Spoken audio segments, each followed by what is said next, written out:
Alors, correction de cet exercice qui est donc consacré aux pronoms relatifs. Savoir bien utiliser who, whom, which, that et whose. Quand plusieurs options sont possibles, il suffit d'en saisir une et c'est parti. Cardboard is a material, comes from recycling and trees. When properly managed, it is totally natural and sustainable. A material, comes, là il nous manque un pronom relatif qui sera le sujet de comes et qui se rapporte à cardboard material. Donc tout ça, c'est pas une personne.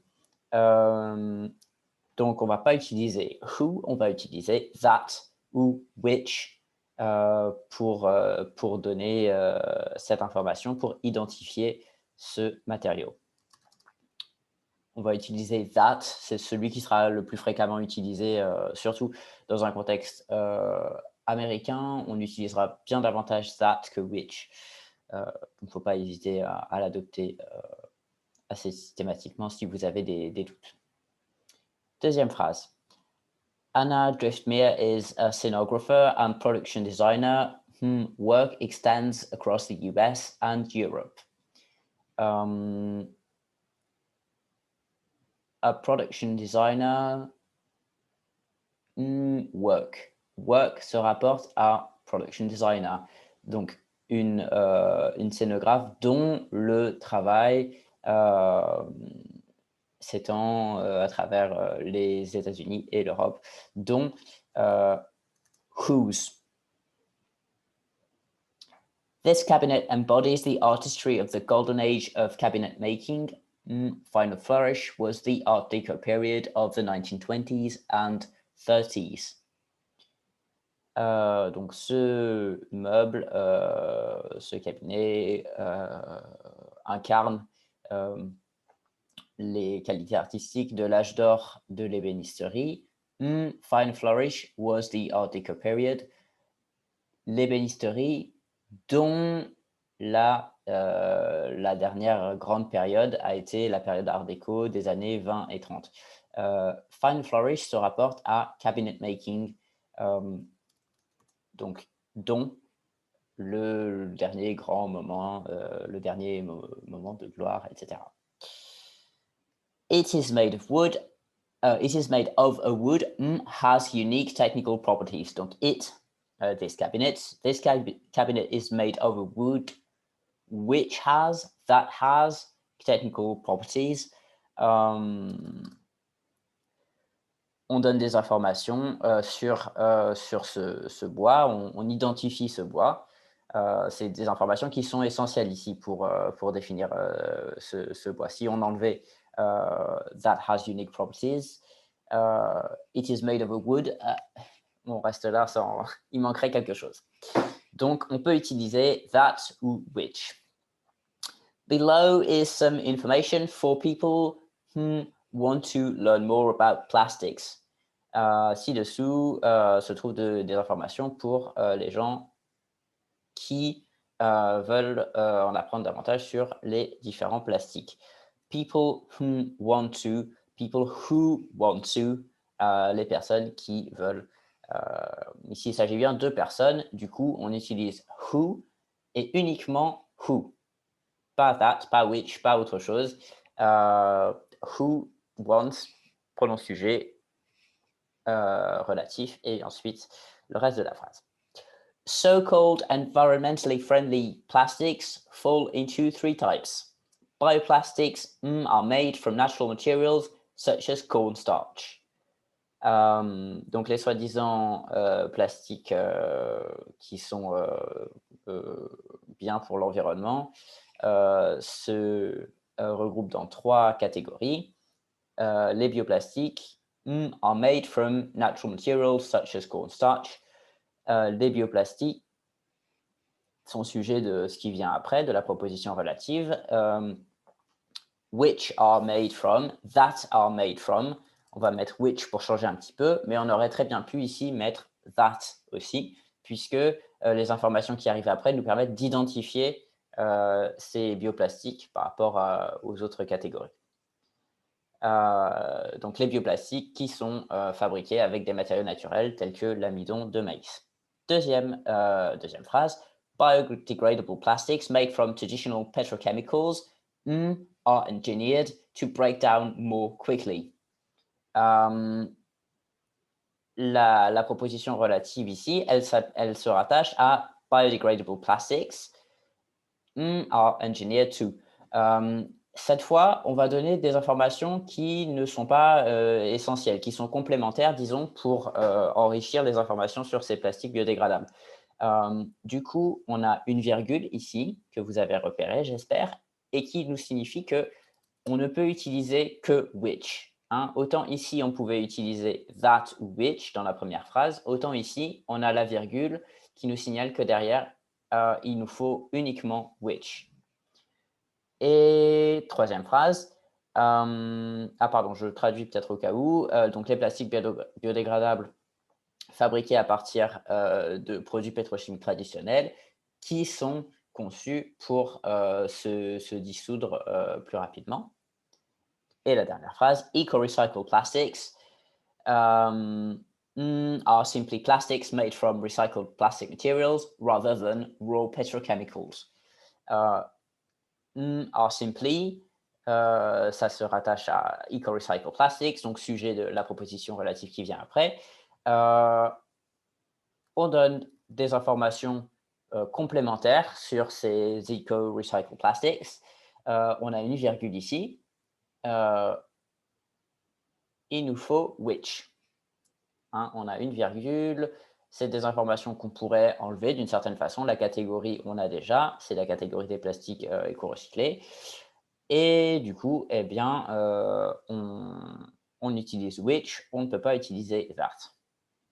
Donc, les plastiques éco-recyclés qui sont tout simplement des plastiques faits de matériaux plastiques recyclés plutôt que de produits pétrochimiques bruts.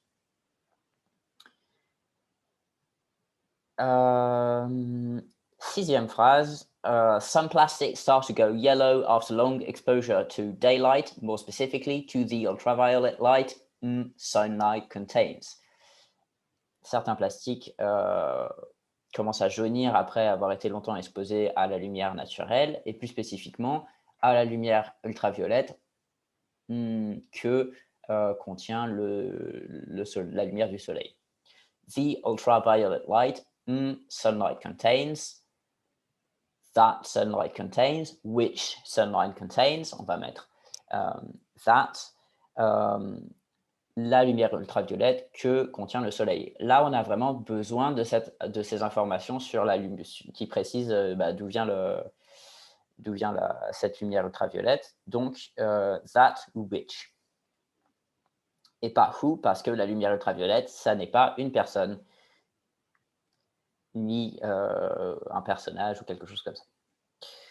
Frida Kahlo is a famous artist every student knows, and life has inspired 5 different films. A famous artist every student knows. Donc là, il nous manque quelque chose qui est le complément de every student knows. Donc, on va utiliser whom, pronom complément, parce que Frida Kahlo est une artiste célèbre que chaque étudiante connaît. Whom est le complément de knows. Et deuxième partie, and life has inspired 5 different films. Life est rattaché à Frida Kahlo et à famous artist, enfin précisément à famous artist. A famous artist, life has inspired. A famous artist whose life has inspired. Une artiste célèbre dont la vie a inspiré 5 films différents. She is renowned for her innovative work, has been sometimes characterized as naive art or folk art.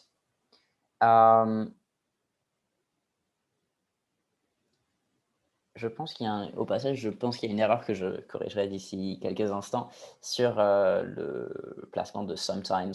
il devrait être entre has et been. Mais bref, laissons ça de côté.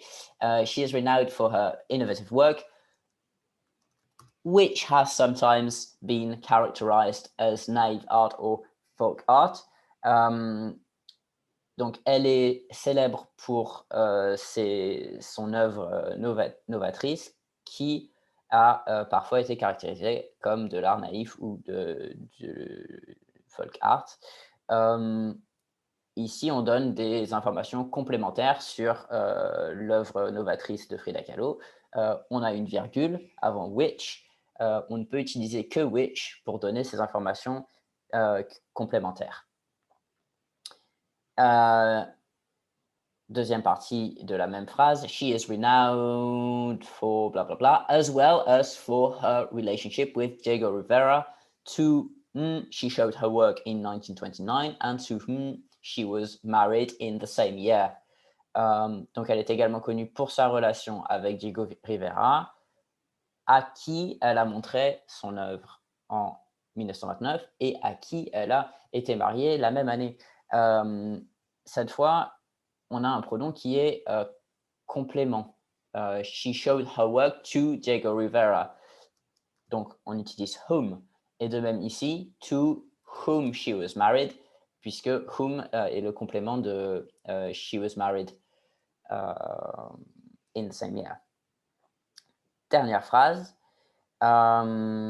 Sherlock Holmes is a fictional character who has appeared in 56 short stories and 4 novels by Sir Arthur Conan Doyle. A fictional character.